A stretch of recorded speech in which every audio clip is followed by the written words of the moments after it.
Don't waste your time trying to figure everything out. There are some things you're not supposed to understand right now. We can't see the plan of God. We can't fathom how He does things. We think natural, He's supernatural. And if you're always trying to figure it out, it's going to frustrate you. Instead of using that energy trying to understand what's happening, use it to thank God that He's working. Thank Him that He's fighting your battles. Thank Him that He's making your crooked places straight. Thank Him that you're surrounded with His favor. What are you going to do with the time you have left? What are you going to do with the time you have left? I say that if you don't reposition yourself, you could miss the best time in your life. If you don't know what time it is, time will get away from you and you won't know where it went.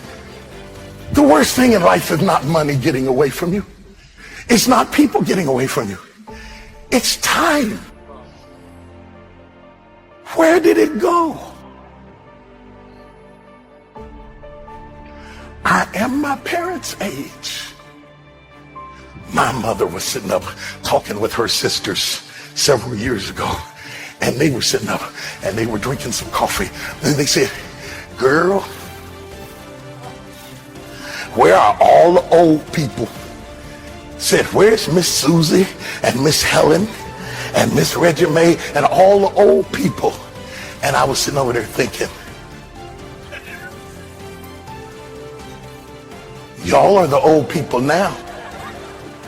And before I could get through thinking it, they were gone. You gotta go, man. Never wait on the right time, because the right time ain't ever coming. You have to go. See, when you have these ideas of greatness, you gotta go forward, because it's not gonna be a right time. Just go, jump, take a chance. If you ever planning on soaring, you're gonna have to jump. But if you don't do it now, when you gonna do it? Do you know how much time you have left? Do it now. Take action now. Because you only got 8 years of life, by the way, just so you know. Average person lives 78. You spend 28 of those years sleeping. You spend another 3 or 4 shopping, traffic, add it up, you get 8 years. And you're not a newborn, so you got less than that. You don't need to know a little more. You need to execute a little more. You need to make some mistakes. Quit trying to be perfect. The best people I know in business, they take action when they don't know everything. You need to embrace the mess. Embrace the chaos. You're never going to know everything you think you need to know. You take action. The Lord has a way when you step into a new space and revealing to you the people, places, resources, and things you need in that space, and you go from there and you go to the next one. Listen, it's your time. Seize the moment. If you put everything off until you're sure of it, you'll never get anything done. What you have and who you are is enough. Live like a warrior. And warriors are always in fight mode. You've got to fight to put all your efforts and energy into things that's productive and purposeful. See, it doesn't take any motivation to put things off. If you put everything off till everything get right, oh, when I get all my ducks lined up, is that right? What if it's not duck season? Do what you're gonna do and do it now. Defer no time. Delays have dangerous ends. You think about that. If you focus on living where you can do more, that you can achieve more, the possibilities are unlimited. When you don't have enough courage to do what it is that you've been sent here to do, life moves on you. You were chosen to do the greater work. That's why you're still breathing. People that are hungry, they're persistent. As long as they got a pulse, they keep coming back. They might bend, but they won't break. I asked myself, if I died now, what would I be upset about? Some dream that I had that I put off, that I didn't get done. You're still here. You're still breathing. You still got a pulse. You're not a loser. You're a winner. You were born to win. You came here winning. Well, I'm depressed right now. No, you don't have the luxury of being depressed. Keep it moving. You got 8 years left. Here's how you manipulate that time. Who says a day is 24 hours? A day can be 8 hours, by the way. I started it 10 years ago. I run 8-hour days. People that are successful in a bigger hurry. You don't need to be loud and intense like me, but you got to move, think, and walk and talk faster. Speed matters. You can do it however the heck you want. But my first day, I run 3 mini days. They're actually each 6 hours. My first day is from 6 a.m. to noon. That's a day.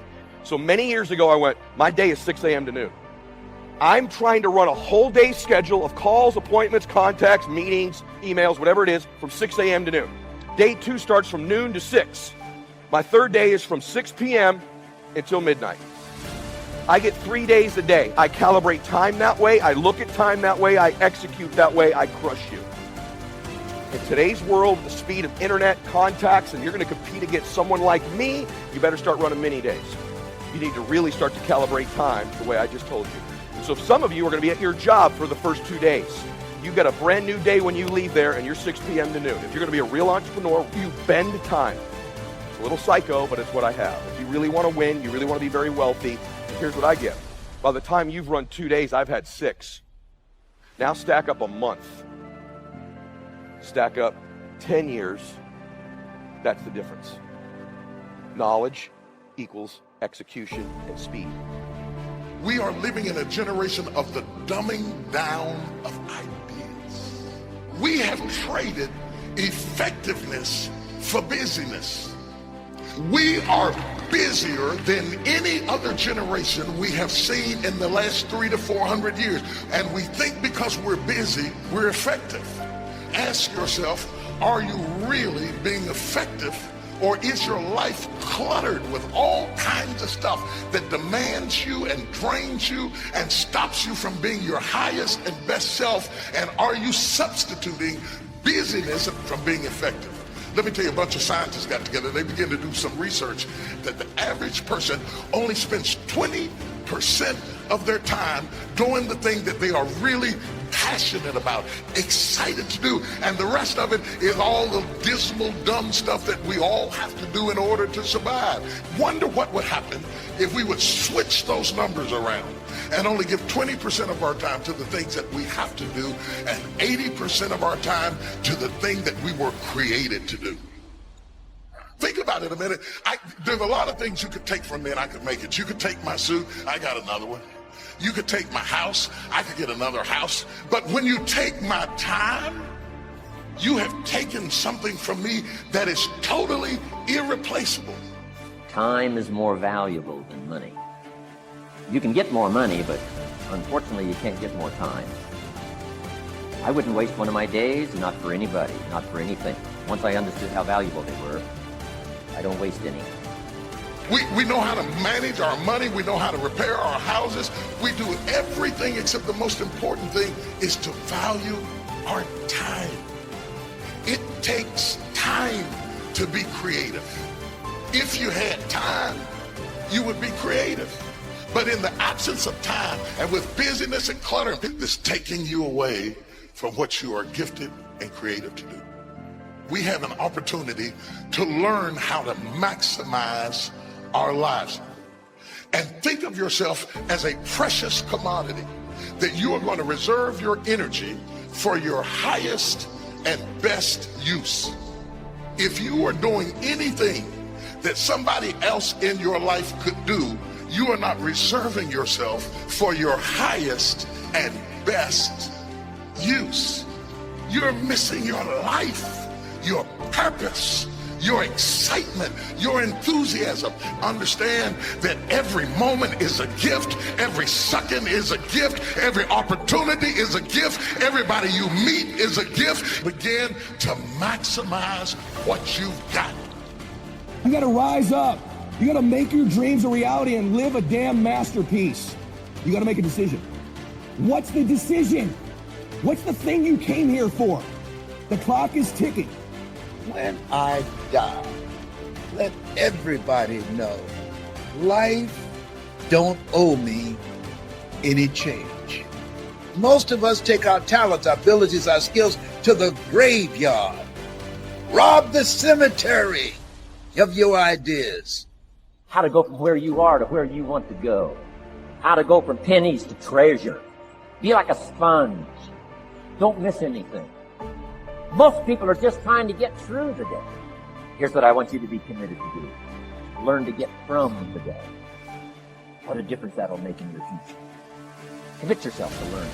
Commit yourself to absorbing. Don't be casual in getting it. Casualness leads to casualness. Think about most of your fears, most of your anxieties. Very few of them are in the right here, right now. They're usually horrible things that happened in the past that we'd like to avoid happening again in the present, or they're scary things that maybe could happen in the future, right? And we'd like to steer around it. When we end up in the deep now, when time gets shut down in a flow state, anxiety disappears. Your stress hormones flood out of your system. You know you want to make changes, you got a lot you want to do in your life, but then you start thinking about those changes and you immediately start catastrophizing. You start worrying, you start thinking about all the reasons why it's not going to happen. This is so common, and the reason why it's common is because somebody in your past either trained you to think this way, or you've had so many bad things happen that you've trained yourself to assume and predict that bad things are always going to happen to you. There will be bad things that happen. There will. It's a fact of life. But if you are constantly allowing your mind to default to thinking that bad things will happen, or thinking that you're out of shape, or thinking that you're a loser, or thinking that you're not worthy, or thinking that things aren't going to turn out, it becomes your default mode of thinking. Is this thought going to enhance my life, or is this thought going to take away from my life? And then when you start to realize that, you start to direct your actions where you put your energy into things that enhance your life and give you an opportunity to survive and to go beyond survival and really into thriving. So the point is this: we are facing some rough times. The more thoughts you put into the negative aspect, the more thoughts you put into the fear, not only are you just wasting your energy, but as in the biology belief, these negative thoughts, these negative stresses actually impair your immune system and bring on disease itself. All day long, you were shooting yourself in the foot with your own behavior, and you didn't even know where the gun was coming from. It was in your own hand. And I say, so why is it relevant? We have been programmed to believe that when it doesn't work, we are victims of the outside, when the truth is, no, 95% of the day we were playing programs that did not support us. And as a result, at the end of the day, we didn't get that support, but we didn't see it. Why? Subconscious was below, conscious was controlling your...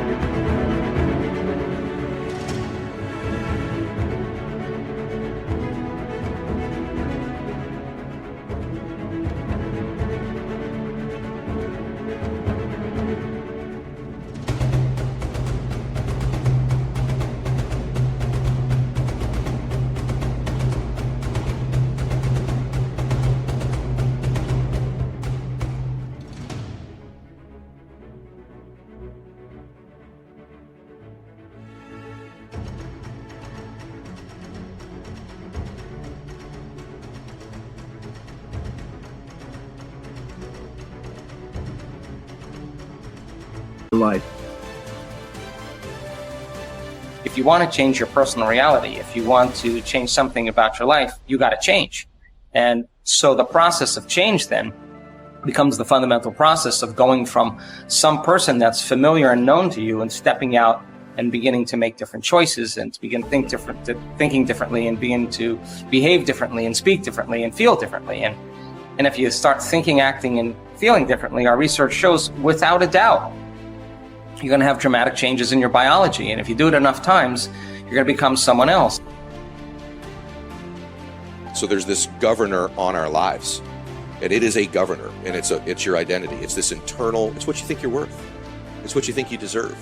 And the problem for good people, see, we all know someone right now in our life, or we have, who's not ethical, who's not a good person, who's winning. And you're like, I can't believe they're getting it, right? Why can't I? I'm a good person. I treat people well. I'm honest. Here's the reason why. By the way, the unethical person, eventually, karma, you reap what you sow, comes home to roost.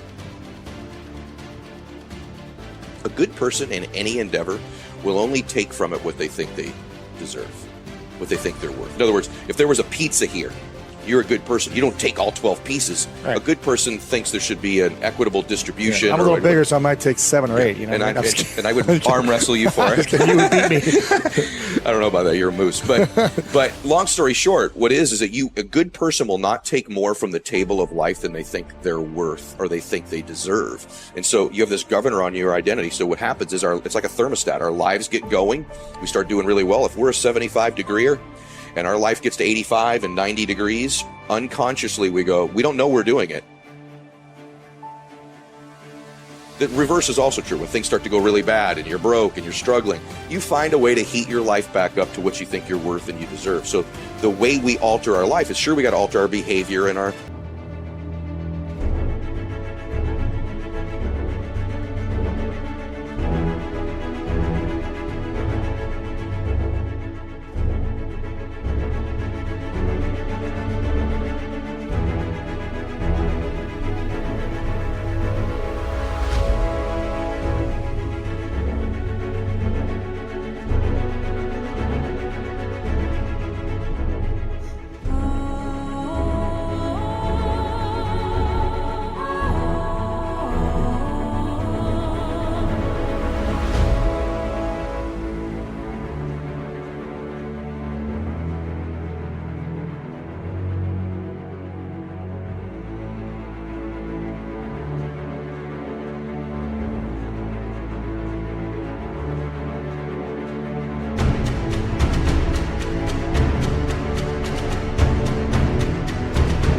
relationships and our circumstances.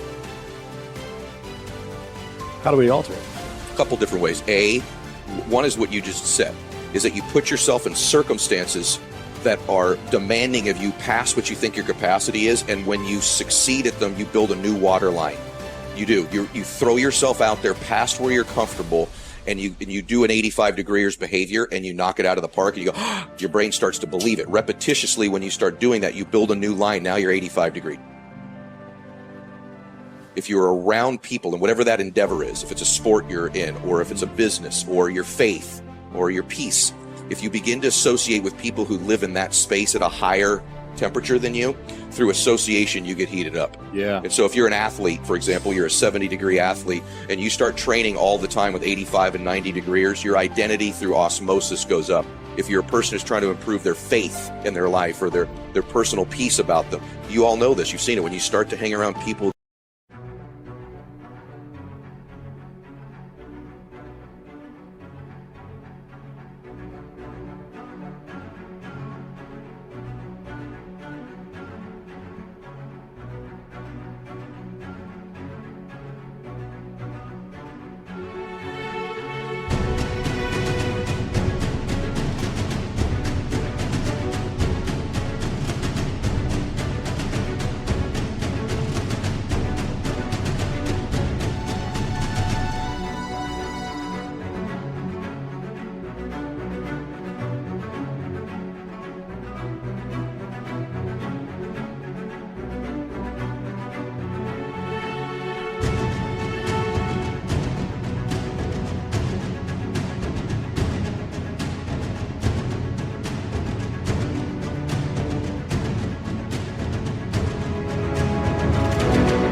are a little bit more peaceful than you, or meditate a little bit more, through that association, over time, the thermostat changes in that area. And so it's both behaving in a certain way, and then your associations usually change. I believe that.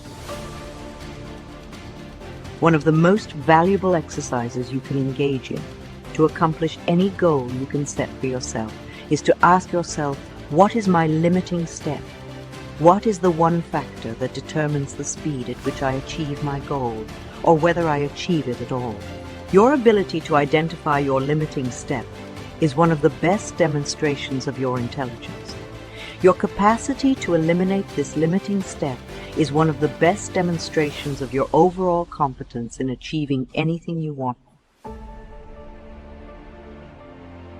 When you have enough self-confidence, you will try almost anything. Because success is largely a matter of averages or probabilities, the more things you try, the more likely it is that you will achieve greatly. When you set more goals, try more things, engage in more activities, and explore more opportunities, your probabilities of success increase dramatically. The only real limiting step that you might have is your level of self-confidence. When you reach the point at which you believe in yourself absolutely, the barriers that exist in your external world will not stop you. The major obstacles to success always lie within the mind of the individual. They are not contained in external circumstances, situations, or people. As soon as you win the inner battle, the outer battle seems to take care of itself. The development of self-confidence has been the turning point in my own life. Once you have started to make significant changes in the way you act, your internal gyroscope will try to take over and bring you back into your comfort zone, into your old ways of acting. Sometimes progress will be slow, and often you will see no progress at all. Nonetheless, you must persist in the positive and constructive behaviors that you know will lead to making you into the kind of person you wish to become. Your determination must be as unshakable as the self-confidence you desire. Every practice of self-discipline strengthens your discipline in every other area of your life. As Napoleon Hill said, after more than 20 years of research into the lives of successful men and women, self-discipline is the master key to riches. It is self-discipline that makes everything else possible. If you have the desire to change, the decisiveness to take action, the determination to persist on your forward track, and the discipline to make yourself do whatever you need to do, your self-confidence and your success are inevitable.